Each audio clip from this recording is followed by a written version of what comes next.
2016. We got a catalog from the Thomaston Place auction, which shows some wonderful works of art during the course of the year. And in that catalog was an illustration and description of this work I'm standing next to. It's a folding screen by Carol Thayer Berry, an artist who spent most of his artistic life in Rockport, Maine, where he did some wonderful, pretty small scale wood engravings.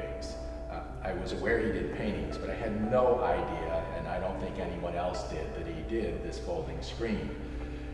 The folding screen in American and European art is a genre which goes back almost 2 centuries. So because I'd done an exhibition at the National Gallery in 1984 on the subject, I knew immediately what the context for this kind of object is. I suspected, and it turned out to be right, that the screen was a commission for a local family in Camden, Maine. The screen depicts across its 3 panels something of a fanciful view of Camden Harbor. It almost certainly was a subject that the family worked out in conjunction with the artist.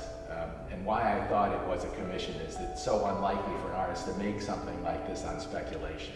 There had to be a client for it, otherwise they wouldn't take the time and the energy and the expense to make something they weren't sure they could sell.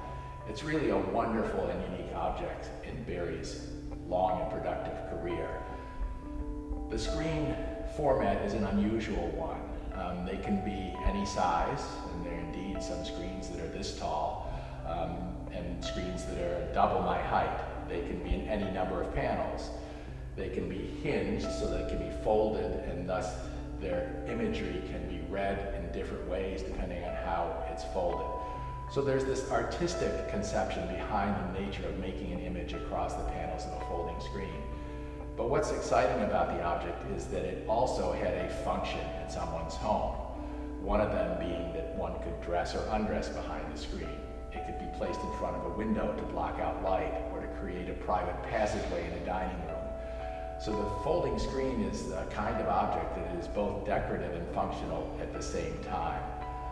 This screen will join another that we had acquired previously by Barry Faulkner, another example from about the same time. Berry's screen was done in 1930, really at the peak of his powers as an artist, working so fervently and with such great excitement here in the coast of Maine.